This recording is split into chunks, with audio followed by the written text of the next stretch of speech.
मित्राणि नमस्कारः। इदानीं वयं पञ्चमस्य अभ्यासस्य नवमं भागं पठामः। अत्र वयं संख्यावाचकशब्दानां विषये ज्ञास्यामः। 1 2 3 4 5 इत्यादयः संख्यावाचकाः शब्दाः भवन्ति। अधुना वयं चित्राणि दृष्ट्वा रिक्तस्थानानां पूर्तिं कर्तुं प्रयासं कुर्मः। उदाहरणार्थम् अत्र चित्रे एकः बालकः अस्ति।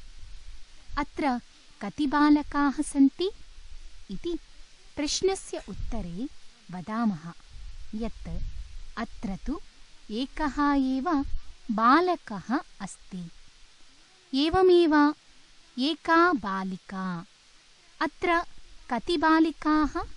अत्र एका बालिका। एकं कलमम्। अत्र कति कलमानि? अत्र एकमेव कलमम्।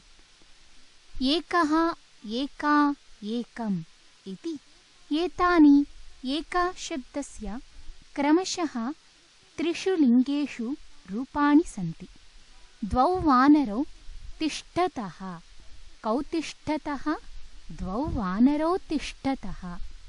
द्वे बालिके पठतः। के पठतः? द्वे बालिके पठतः। अत्र द्वे कलमे स्तः। अत्र कति कलमानि? अत्र द्वे कलमे स्तः। द्वौ, द्वे, द्वे इति एतानि द्विशब्दस्य क्रमशः त्रिषु लिङ्गेषु रूपाणि सन्ति। त्रयः वानराः सन्ति। अत्र कति वानराः? अत्र त्रयः वानराः सन्ति। तिस्रः महिलाः सन्ति। अत्र कति महिलाः सन्ति? अत्र तिस्रः महिलाः सन्ति। त्रीणि कलमानि सन्ति। अत्र कति कलमानि?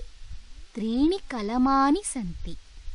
त्रयः, तिस्रः, त्रीणि इति एतानि त्रिशब्दस्य क्रमशः त्रिषु लिङ्गेषु रूपाणि सन्ति। चत्वारः वृक्षाः सन्ति। अत्र कति वृक्षाः? चत्वारः वृक्षाः सन्ति। चतस्रः महिलाः सन्ति। अत्र कति महिलाः? चतस्रः महिलाः सन्ति। चत्वारि फलानि सन्ति। अत्र कति फलानि? चत्वारि फलानि सन्ति। चत्वारः, चतस्रः, चत्वारि इति एतानि चतुर्शब्दस्य क्रमशः त्रिषु लिङ्गेषु रूपाणि सन्ति। पञ्चमूषकाः सन्ति। अत्र कति मूषकाः? पञ्चमूषकाः सन्ति। पञ्च मार्जार्यः सन्ति। अत्र कति मार्जार्यः? पञ्चमार्जार्यः सन्ति। पञ्चपात्राणि सन्ति। अत्र कति पात्राणि? पञ्चपात्राणि सन्ति। पञ्च, पञ्च, पञ्च इति एतानि पञ्चशब्दस्य क्रमशः त्रिषु लिङ्गेषु समानानि रूपाणि सन्ति। अस्माभिः एतावता सर्वत्र यानि यानि स्थूलाक्षरैः लिखितानि पदानि दृष्टानि तानि संख्यावाचकपदानि सन्ति। मित्राणि, अधुना संख्याशब्दानां विषये कांश्चन सामान्यान् नियमान् जानीमः।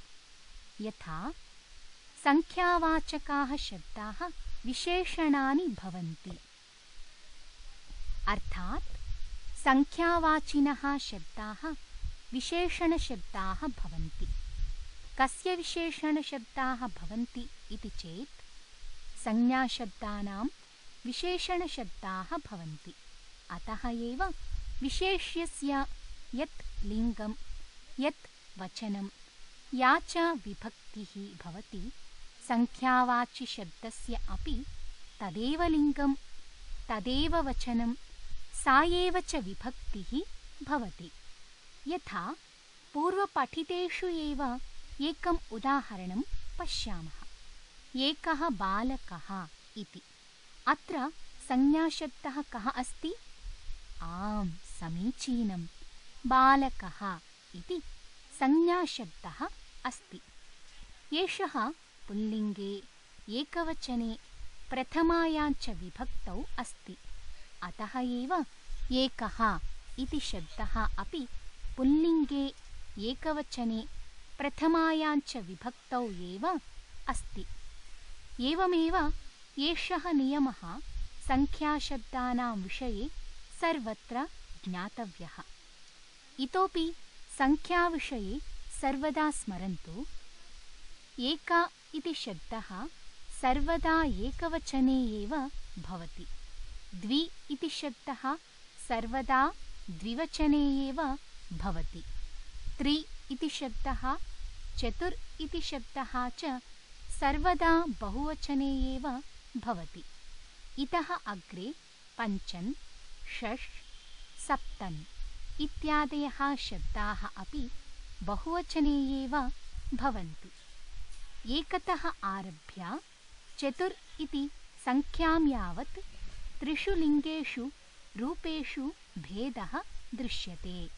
यथा एकः इति पुल्लिङ्गे, एका इति स्त्रीलिङ्गे, एकम् इति च नपुंसकलिङ्गे भवति। एवमेव द्वौ इति पुल्लिङ्गे, द्वे इति स्त्रीलिङ्गे, द्वे इति च नपुंसकलिङ्गे भवति। त्रयः इति पुल्लिङ्गे, तिस्रः इति स्त्रीलिङ्गे, त्रीणि इति च नपुंसकलिङ्गे भवति। चत्वारः इति पुल्लिङ्गे, चतस्रः इति स्त्रीलिङ्गे, चत्वारि इति च नपुंसकलिङ्गे भवति। चतुर् इति संख्यातः अग्रे त्रिषु लिङ्गेषु अपि रूपाणि समानानि एव भवन्ति। उदाहरणार्थं यथा पुल्लिङ्गे पञ्च, स्त्रीलिङ्गे अपि पञ्च, नपुंसकलिङ्गे च अपि पञ्च इत्येव रूपं भवति। अधुना यथा एकः इति पदस्य मूलशब्दः एक इति अस्ति, तथैव अधोलिखितानां पदानां मूलशब्दान् लिखामः। एकम् इत्यत्र एक इति मूलशब्दः अस्ति। एवमेव द्वौ इत्यत्र द्वि, त्रयः इत्यत्र त्रि, तिस्रः इत्यत्रापि त्रि, चत्वारः इत्यत्र चतुर्, चत्वारि इत्यत्रापि चतुर्, चतस्रः इत्यत्र अपि चतुर्, पञ्च इत्यत्र च पञ्चन् इति मूलशब्दः भवति। इदानीम् अधोलिखितानि वाक्यानि अवधानेन पठन्तु। एकः छात्रः, एका छात्रा च एकं पुस्तकं पठतः। द्वौ बालकौ एकेन कन्दुकेन क्रीडतः। तिस्रः बालिकाः एकस्मिन् उद्याने भ्रमन्ति। अस्मिन् ग्रामे चत्वारः जलाशयाः, चत्वारि च उद्यानानि सन्ति। चतुर्षु महानगरेषु दिल्ली एव भारतस्य राजधानी अस्ति। कालिदासजयन्ती समारोहे कालिदासस्य त्रयाणां नाटकानां मञ्चनं भविष्यति। अद्य अस्माकं विद्यालयस्य छात्राः त्रिभिः बस्यानैः भ्रमणाय गमिष्यन्ति। अधुना उपर्युक्तानि स्थूलपदानि केषाञ्चित् पदानां विशेषणानि सन्ति। तानि केषां पदानां विशेषणानि इति लिखन्तु। उदाहरणार्थं प्रथमे वाक्ये प्रथमं स्थूलपदं पश्यन्तु। एकः इति स्थूलपदम् अस्ति। एतत् संख्यापदम् अस्ति इति वयं जानीमः एव। एतस्य विशेष्यपदं भवति छात्रः इति। अतः स्पष्टम् अस्ति यत् एकः इति संख्यावाचिपदं छात्रः इति पदस्य विशेषणम् अस्ति। एवमेव एका इति छात्रा इति एतस्य पदस्य विशेषणं भवति। एकम् इति च पुस्तकम् इति एतस्य पदस्य विशेषणं भवति। द्वितीये वाक्ये द्वौ इति बालकौ इति पदस्य विशेषणं भवति। एकेन इति च कन्दुकेन इति पदस्य विशेषणं भवति। एकेन अर्थात् by one, एकेन कन्दुकेन अर्थात् by one ball। तृतीये वाक्ये तिस्रः इति बालिकाः इति पदस्य विशेषणं भवति। एकस्मिन् इति च उद्याने इति पदस्य विशेषणं भवति। चतुर्थे वाक्ये चत्वारः इति जलाशयाः इति पदस्य विशेषणं भवति। चत्वारि इति च उद्यानानि इति पदस्य विशेषणं भवति। अग्रिमे वाक्ये चतुर्षु इति महानगरेषु इति पदस्य विशेषणं भवति। अग्रिमे वाक्ये त्रयाणाम् इति नाटकानाम् इति पदस्य विशेषणं भवति। त्रयाणाम् अर्थात् of three, त्रयाणां नाटकानाम् इत्युक्ते of three dramas। अन्तिमे वाक्ये च त्रिभिः इति बस्यानैः इति पदस्य विशेषणं भवति। त्रिभिः अर्थात् by three। एवं प्रकारेण उपरि लिखितेषु वाक्येषु वयं दृष्टवन्तः यत् सर्वाणि संख्यापदानि तस्मिन्नेव लिङ्गे वचने विभक्तौ च सन्ति। यस्मिन् लिङ्गे वचने विभक्तौ च तेषां विशेष्यपदानि सन्ति।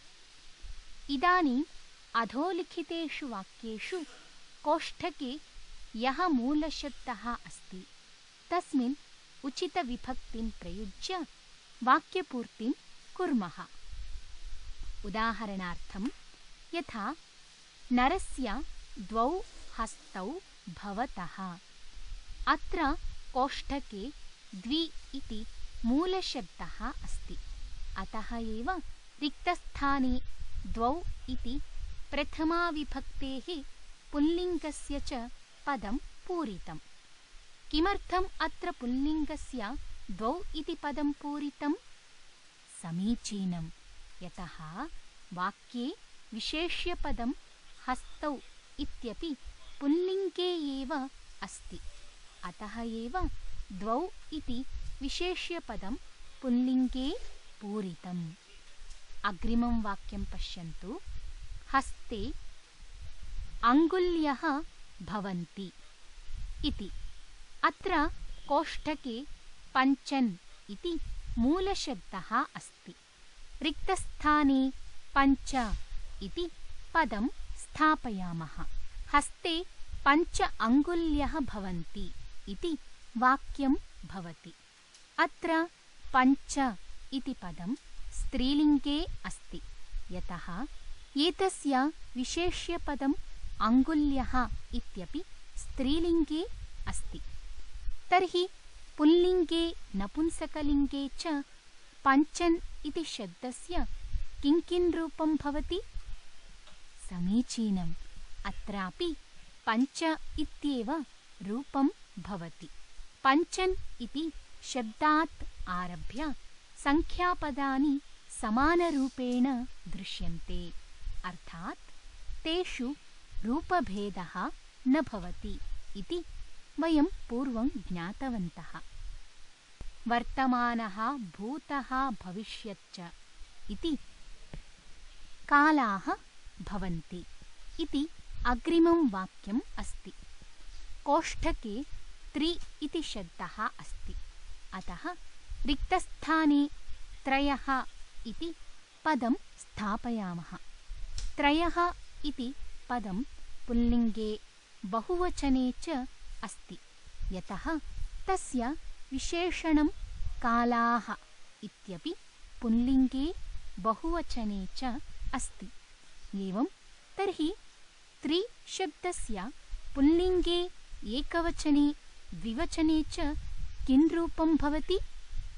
न तथा न प्रष्टव्यमेव, यतः त्रिशब्दः तु सर्वदा बहुवचने एव भवति। अस्माभिः पूर्वं ज्ञातं यत् त्रिशब्दस्य एकवचने द्विवचने च रूपाणि एव न भवन्ति इति। साधु, तर्हि अग्रिमवाक्यस्य रिक्तस्थानं पूरयन्तु। मासे पक्षौ भवतः शुक्लपक्षः कृष्णपक्षः च। वाक्ये पक्षौ इति प्रथमाविभक्तेः द्विवचने अस्ति, अतः द्वि इति मूलशब्दस्य प्रथमाविभक्तेः रूपं रिक्तस्थाने स्थापयामः। मासे द्वौ पक्षौ भवतः शुक्लपक्षः कृष्णपक्षः च इति वाक्यं भवति। पक्षौ इति पुल्लिङ्गे, अतः द्वौ इत्यपि पुल्लिङ्गे। तर्हि द्विशब्दस्य बहुवचने एकवचने च किं रूपं भवति? किमपि रूपं न भवति, यतः द्विशब्दस्य मात्रं द्विवचने एव रूपाणि भवन्ति। वेदाः भवन्ति इति अग्रिमं वाक्यं। कोष्ठके चतुर् इति शब्दः अस्ति, अतः रिक्तस्थाने चत्वारः इति पुल्लिङ्गरूपं स्थापयामः। वेदाः चत्वारः भवन्ति इति वाक्यं भवति। वेदाः इति पुल्लिङ्गे, अतः चत्वारः इत्यपि पुल्लिङ्गे। चतुर्शब्दः सर्वदा बहुवचने एव भवति इति वाक्यं पूर्वं पठितवन्तः। कालिदासस्य नाटकानि सन्ति इति अस्ति वाक्यम्। अत्र त्रिशब्दस्य नपुंसकलिङ्गस्य त्रीणि इति पदं स्थापयामः। कालिदासस्य त्रीणि नाटकानि सन्ति इति वाक्यं भवति। नाटकानि इति नपुंसकलिङ्गे, अतः त्रीणि इत्यपि नपुंसकलिङ्गे भवति। दिने सन्ध्ये भवतः प्रातः सायञ्च इति अन्तिमं वाक्यम् अस्ति। कोष्ठके द्वि इति मूलशब्दः अस्ति, अतः रिक्तस्थाने द्वे इति पदं पूरयामः।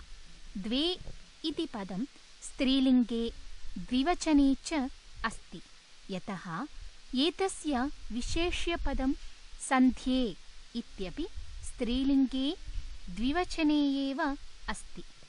मित्राणि, एतावता वयं कांश्चन संख्याशब्दान् पठितवन्तः। अस्मिन् पाठे उक्तान् नियमान् सम्यक्तया मनसि स्थापयन्तु। संख्यायाः विषये वयम् इतोपि विस्तारपूर्वकं दशमकक्षायाः अभ्यासपुस्तकस्य अनुशिक्षणे पठिष्यामः। अधुना अस्मिन् पाठे वयं किं किं पठितवन्तः इति एकवारं स्मरामः। अस्माभिः अधीतं यत् संख्यावाचकशब्दानां प्रयोगः विशेषणरूपेण भवति। एकशब्दस्य एकवचने, द्विशब्दस्य द्विवचने, त्रिचतुर्पञ्चन् शब्दानां च बहुवचने रूपाणि भवन्ति। एक द्वि त्रि चतुर् शब्दानां रूपाणि त्रिषु लिङ्गेषु भिन्नानि भवन्ति। पञ्चन् शब्दस्य त्रिषु लिङ्गेषु समानानि रूपाणि भवन्ति इति। एतावता पञ्चम अभ्यासस्य नवमभागः अस्माभिः पठितः। अत्र संख्यावाचकशब्दानां विषये ज्ञातम्। मिलामः अग्रिमभागस्य अनुशिक्षणे। धन्यवादः।